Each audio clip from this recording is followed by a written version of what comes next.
Welcome back, fourth grade.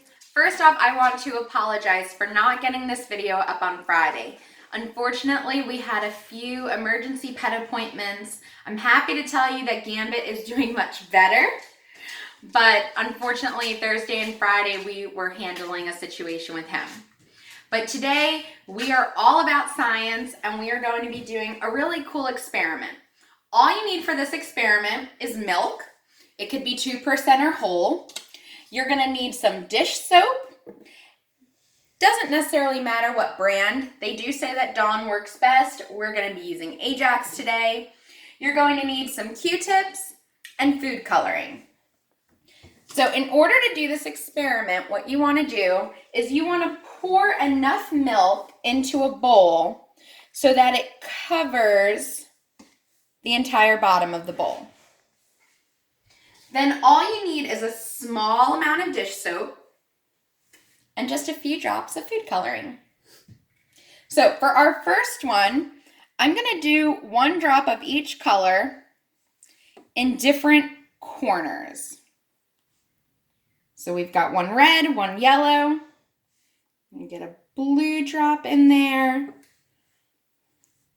and a green.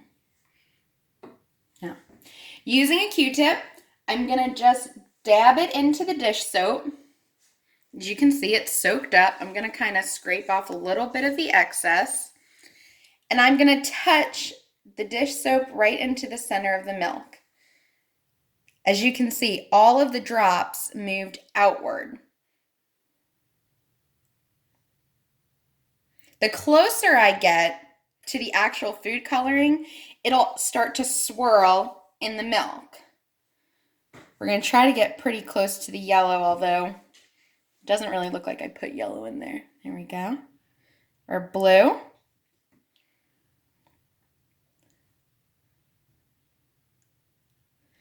And our green.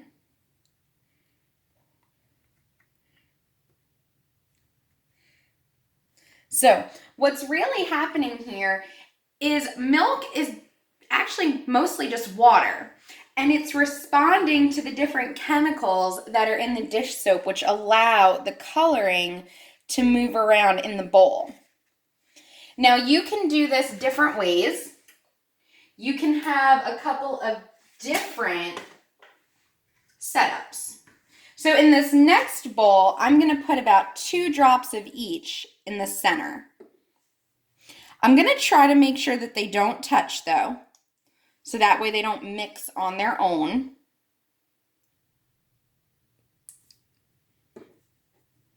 Then we'll put 2 green. Now again, I'm going to just dip my Q-tip into my soap, and I kind of want to wipe off that excess.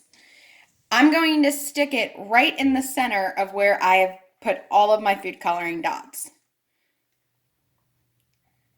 You can see they just kind of explode into the outer part of the bowl. Ooh. Now, if you look really close, you can start to see that they're mixing in together. You'll start to see this brownish color because all of the colors are going into one source now. So they're actually starting to mix. Now we're going to try something different. In my last bowl, I'm going to take just my blue and yellow because I know that if blue and yellow are mixed together, I should get a different color. So I'm going to see if without having the red and the green, if when I mix blue and yellow together, I can just create a green swirl, since blue and yellow together make green.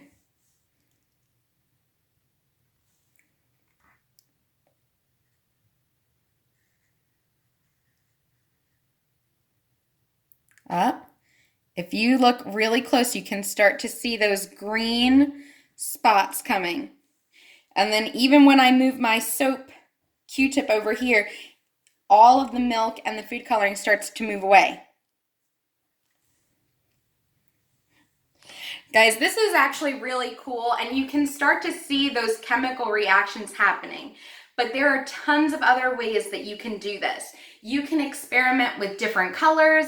You can experiment placing the colors in different areas on your bowls. I would love to see if you guys are able to do this at home. Be sure to take videos, send them to me, post them to our Teams page, but I'd love to see what you guys are up to. Bye.